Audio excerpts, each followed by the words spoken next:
हमारी टीम मौजूद है हिसार के जवाहर नगर गली नंबर 8 में, जहां पर ओडीएम कॉलेज के अंदर ये जो तस्वीरों में आप देख पा रहे हैं कि कुछ महिलाएं हाथ में मालाएं लेकर खड़ी हैं। तो चलो इन्हीं से जान लेते हैं कि आज ये किसका इंतज़ार कर रही हैं, किसके स्वागत में आज ये मालाएं लेकर खड़ी है। तो मैडम नमस्कार। नमस्कार जी। किसका स्वागत करने के लिए आप खड़े हैं? नैना चौटाला जी का।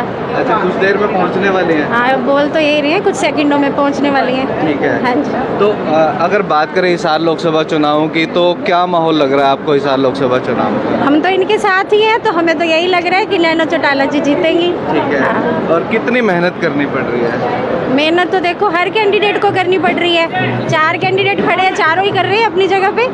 जैसा कि बताया था कि कुछ ही सेकंड में जो है मैडम यहाँ पर पहुँचने वाली है। तो तस्वीरों में आप देख पा रहे हैं कि ढोल बजने शुरू हो चुके हैं और अभी कुछ ही सेकंड में अगर बात करें नैना सिंह चौटाला इन लोगों के बीच में पहुँचने वाली है। तो चलिए दिखाते हैं किस तरीके से उनका स्वागत आज किया जाने वाला है। तस्वीरों में आप देख पा रहे हैं कि जेजेपी की प्रत्याशी हिसार लोकसभा से नैना सिंह चौटाला हिसार के गली नंबर 8 जवाहर नगर में जो है पहुँच चुके हैं और लोग जो है यहाँ पर बहुत ही ज़बरदस्त स्वागत किया जा रहा है। मालाएं पहनाकर, बुके देकर, बुके भेंट करके इनका स्वागत किया जा रहा है। और जैसा कि अभी कुछ महिलाओं ने बताया कि कुछ ही सेकंड में ये पहुँचने वाली थी और बड़ी संख्या में जो है एक जनहुजूम महिलाएं, बुजुर्ग, बच्चे, सभी युवा साथी भी यहाँ पर पहुँचे हुए और फूल माला के द्वारा इनका स्वागत सत्कार किया जा रहा है। बुके भेंट करके इनका वेलकम किया जा रहा है। और पीछे आप तस्वीरों में देख पा रहे हैं कि ढोल नगाड़ों के साथ अभी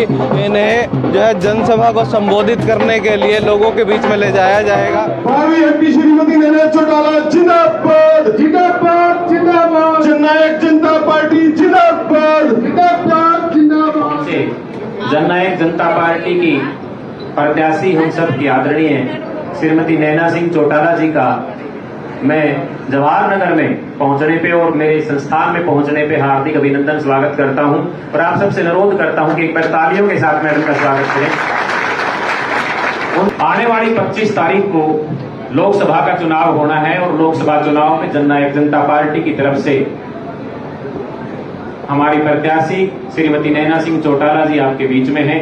श्रीमती नैना सिंह चौटाला जी को मैं आपसे एक बार रूबरू करा दूं कि ये डबवाड़ी से पहले डबवाड़ी से विधायक रहे, उसके बाद बारदा से विधायिका रही। और मैडम की एक खास बात यह है कि विधायिका के तौर पे इनको जो भी सैलरी और भत्ते जितने मिले, इन्होंने सारी की सारी अपनी जो सैलरी थी, जितनी उनको सरकार की तरफ से ग्रांट जो इनको पर्सनली इनको सैलरी और भत्ते मिलते रहे, इन्होंने वो सारे के सारे पैसे बेटियों की शिक्षा के ऊपर खर्च किए हैं।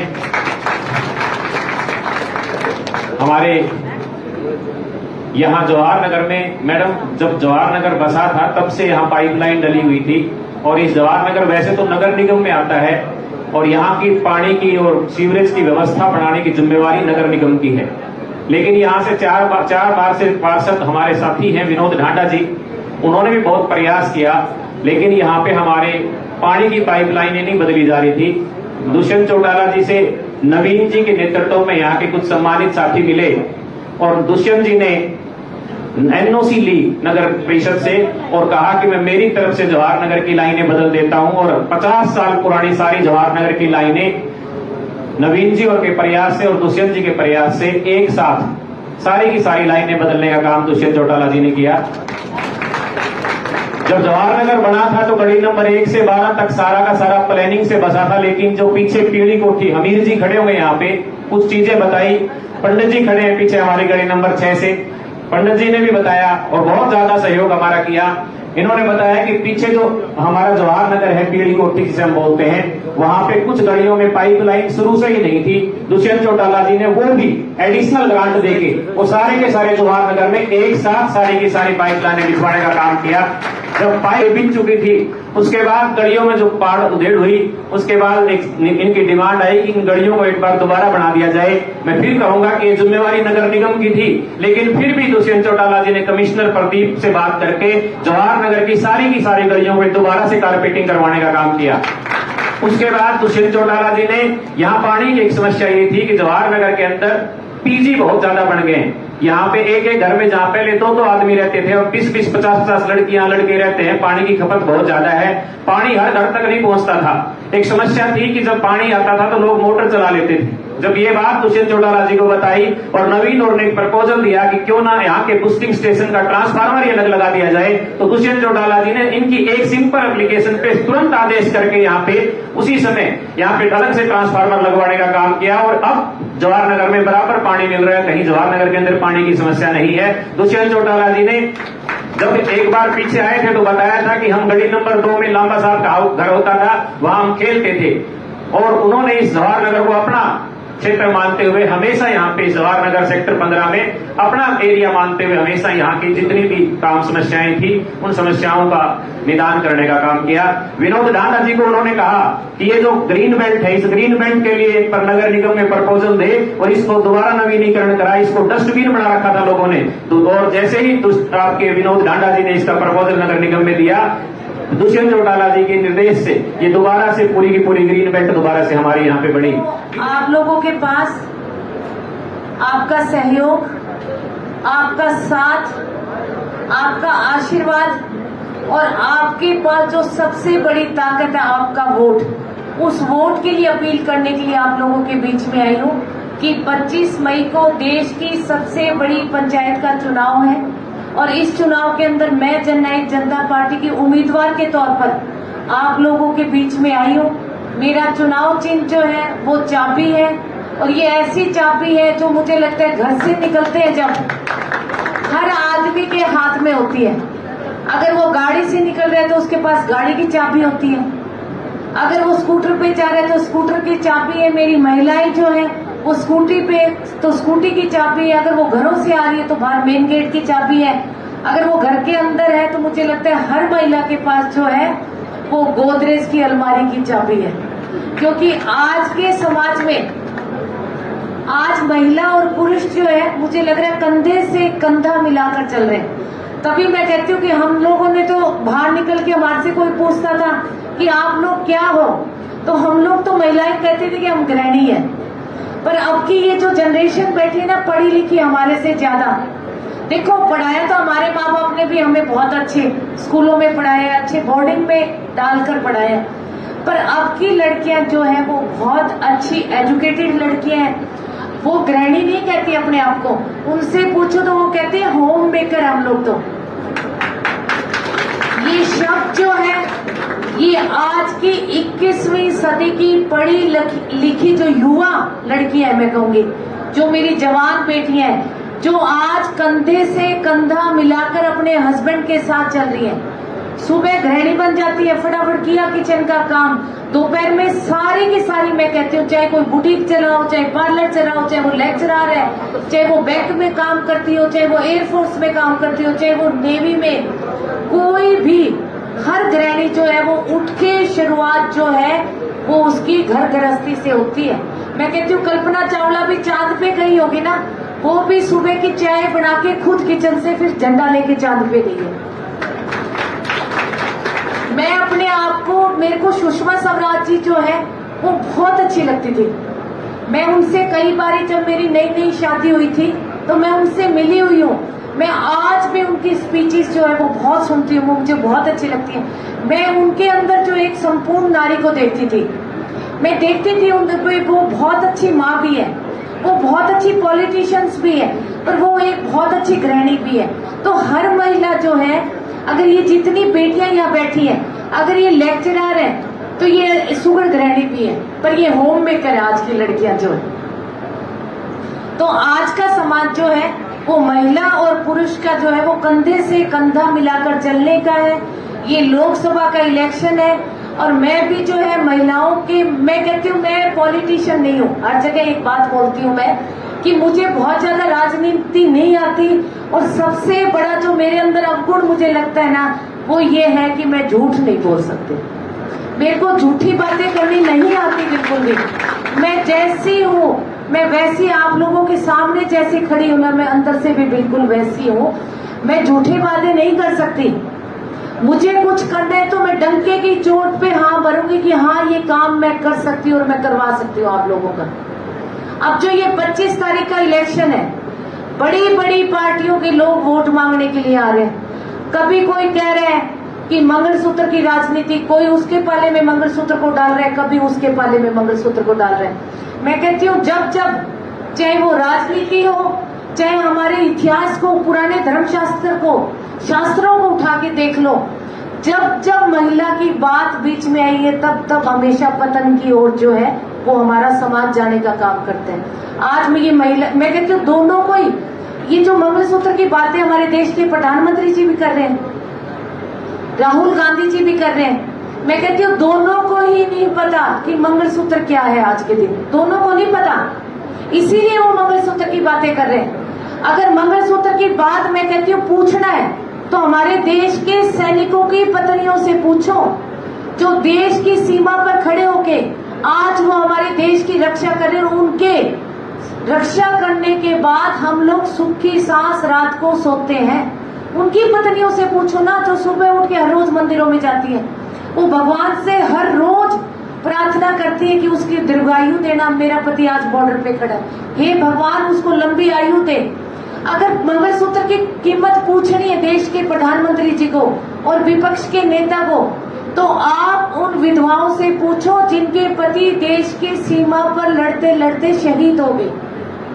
आज वो पत्नियां अपने बच्चों को पढ़ाने के लिए तरस रही है, और उसके बाद भी मैं कहती हूँ दोनों नेताओं से मैं कहूंगी कि आप देश के किसानों से पूछो जिन पे कर्जा दिनों दिन बढ़ता जा रहा है।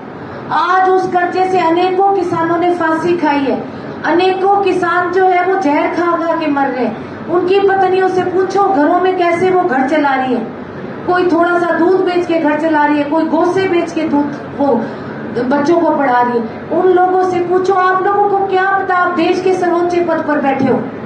और आजकल तो मैं कहती हूँ झूठ, बड़ी पार्टियों में जो गरिंदे मारे जा रहे हैं, एक से बढ़िया एक।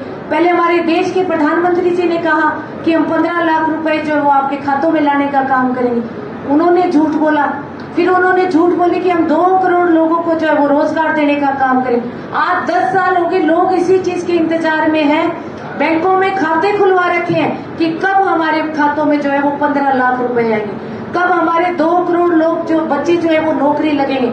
अब राहुल गांधी जी ने भी नया सगुफा छोड़ दिया कि अगर मुझे देश का प्रधानमंत्री बनाओगे तो मैं महिलाओं के खातों में 1-1 लाख रुपए लाने का काम करूंगा। अरे भैया, ना 15 वाले ने देने थे, ना तूने 1 लाख देने थे, किसी ने कुछ नहीं देना, सिर्फ ये मीठी गोलियां दे रहे हैं और वोट बटोरने का काम कर रहे हैं। तो आप बड़ी पार्टी के चक्कर में बिल्कुल मत आना, सिर्फ ये आपको 25 तारीख तक दिखेंगे, उसके बाद कोई अगर आपको दिख जाए तो ये नैना चौटाला यही खड़ी है, किसी ने शक्ल नहीं दिखानी आप लोगों को। पहले बना के भेजा था ना, एक 2019 में बीजेपी का एक सांसद हम लोगों ने बना के भेजा था ना सबने, जो धड़ाधड़ कमल के फूल के ऊपर वोट डाले थे लोगों ने अंधाधुंध होके। तो जो लोगों के बीच में नहीं जाएगा, जो लोग गांव-गांव, कस्बे गली वोट नहीं मांगेगा, उसको क्या पता वोट की कीमत क्या है।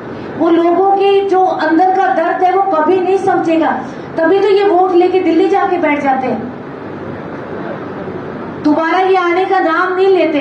और मैं कहती हूँ चलो तुम लोग नहीं आओ, एक सांसद को 25 करोड़ रुपए की ग्रांट मिलती है, आप उस पैसे को तो लगा दो मेरे भाई, जो लोगों के लिए मिल रहा है। किसी राजनेता में ऐसी कोई ताकत नहीं है कि वो सीधा वोट मांगा और जाके लोकसभा और विधानसभा बैठ गया। ये आप लोगों की उंगलियों में ताकत है, जो आप लोग हमें बटन दबा दबा के भेजने का काम करते हो।